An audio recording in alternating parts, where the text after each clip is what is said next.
माघ मास महात्म्य कथा 23वां अध्याय। इस अध्याय में आप सुनेंगे सारस द्वारा वानर को अपने पूर्व जन्म का वृत्तांत सुनाना। पिशाच ने आगे कहा, हे ब्राह्मण, अत्यंत प्राचीन काल में ज्वालिनी नदी के परम मनोहर हरितिमा से भरे तट पर विचरण करने वाले पुण्यात्मा, ज्ञानी और शीलवान सारसों की वाणी का चिंतन जिस समय भी मैं करता हूँ, तो उस समय अत्यंत दुखी से दुखी, उद्विग्न और अशांत मन होते हुए भी मैं खुद को एक विस्मयकारी, अवर्णनीय सुख की स्थिति में अनुभव करता हूँ। कहने का तात्पर्य ये है कि उन पुण्यात्मा, शीलवान सारसों की वाणी द्वारा कहे गए वचनों को स्मरण करते ही मैं स्वयं को अत्यंत दुखी दशा में भी सुखी अनुभव करने लगता हूँ।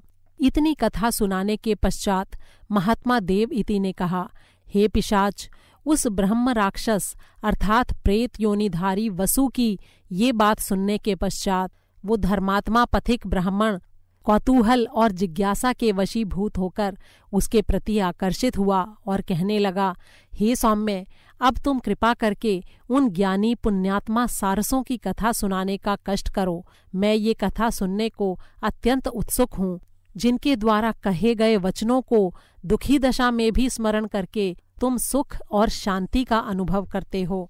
इतना कहकर महात्मा देव इति बोले, हे पिशाच, उस धर्मात्मा पथिक की बात सुनकर वो प्रेत योनिधारी ब्रह्म राक्षस अर्थात ब्रह्म पिशाच कहने लगा, हे ब्राह्मणों में श्रेष्ठ, एक समय मैं अत्यंत तीव्र भूख और प्यास से व्याकुल होकर इसी पर्वत के एक भाग की ओर काफी दूर तक निकल गया।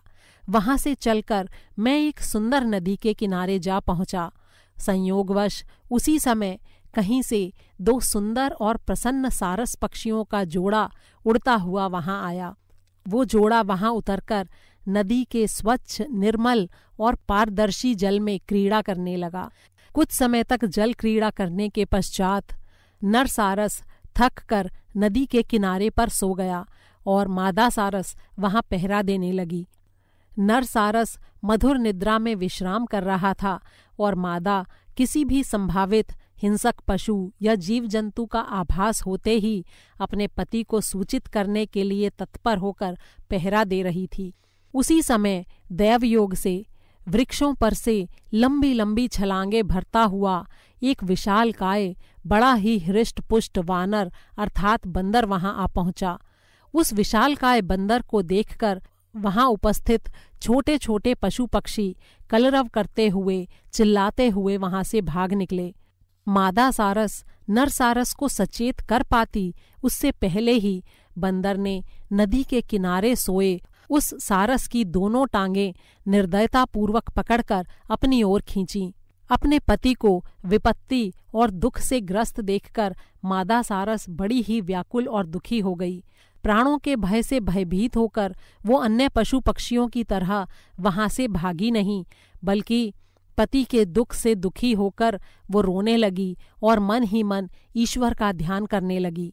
उधर विशालकाय वानर के द्वारा अपनी टांगे खींचने पर नर सारस की निद्रा भंग हो गई। साक्षात मृत्यु के रूप में उस विशालकाय वानर को अपने सामने इस प्रकार देखकर एक पल के लिए नर सारस बुरी तरह भयभीत हो गया, लेकिन फिर कुछ साहस जुटाकर वो उस वानर से बोला, हे वानर राज, जो सज्जन जीव होते हैं वो कभी भी निरपराध प्राणियों को बेकार में नहीं सताते हैं। हे वानर, आप मुझ निर्दोष को क्यों कष्ट दे रहे हैं? हम तो निर्दोष पक्षीगण हैं जो कभी किसी जीव की हिंसा नहीं करते और उसे कष्ट नहीं देते। वन में रहते हैं और आकाश में विचरण करते हैं। हम हिंसा, पाप, अन्याय, कदाचार इत्यादि से मुक्त रहकर धार्मिक गृहस्थ जीवन के अधीन रहते हैं। इसलिए मुझे कष्ट देना और पीड़ित करना आपके लिए उचित नहीं है।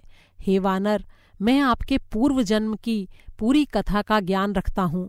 नर सारस के ऐसे वचन सुनकर वो उत्पाती और चपल बंदर नर सारस की दोनों टांगें अपने हाथों से मुक्त कर उससे अलग होकर काफी दूर हटकर जाकर बैठ गया और बड़े ही दर्प से सारस की ओर देखकर बोला, ए सारस, तुम एक साधारण, शांत और सहज पक्षी हो, वनों में विचरण करते हो और ज्ञान से हीन हो। तुम्हारी तुलना में मैं तुमसे बड़ा और शक्तिशाली हूँ, बुद्धिमान भी हूँ। अब जल्दी से ये बताओ कि तुम मेरे पूर्व जन्म की कथा कैसे जानते हो और उसके बारे में क्या जानते हो। सारस ने कहा, हे वानर, मैं तुम्हारे पूर्व जन्म का सारा वृत्तांत जानता हूँ। ध्यानपूर्वक सुनो। तुम अपने पूर्व जन्म में विंध्याचल पर्वत के राजा थे। उस समय मैं तुम्हारा राजपुरोहित था। मैं सदैव ही उचित नीति से युक्त और धार्मिक सलाह दिया करता था, लेकिन तुम कभी भी मेरे परामर्श पर ध्यान नहीं देते थे। अज्ञानतावश और लालच के वश होकर तुम अपनी प्रजा का उचित रूप से पालन नहीं करते थे। तुम अत्यंत ही लोभी थे। तुमने अपनी प्रजा पर अनेकों प्रकार के अनुचित कर लगाए और उनका शोषण कर उनका धन हरण करते हुए अपने राजकोष की वृद्धि की। इस प्रकार प्रजा का शोषण करते हुए तथा राज्य करते हुए तुम्हें कई वर्ष व्यतीत हो गए। तब एक दिन अपनी आयु पूरी कर तुम मृत्यु को प्राप्त हुए। मृत्यु के पश्चात तुम्हें घोर नरक की यातना भुगतनी पड़ी।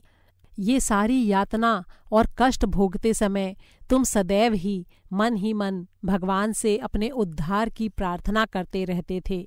अपने पापों का नरक भोग पूरा करके शेष बचे हुए पापों को भोगने के लिए अब तुम्हें ये वानर योनि प्राप्त हुई है।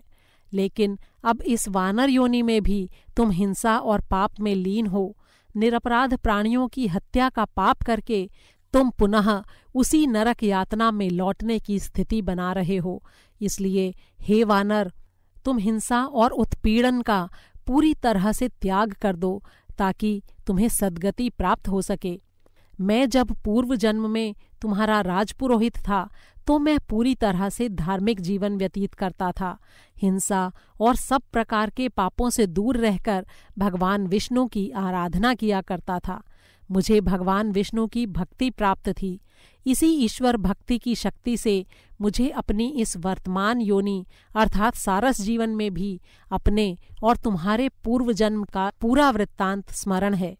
प्राणी को अपने पूर्व जन्म के किए गए पापों को अवश्य ही भोगना पड़ता है।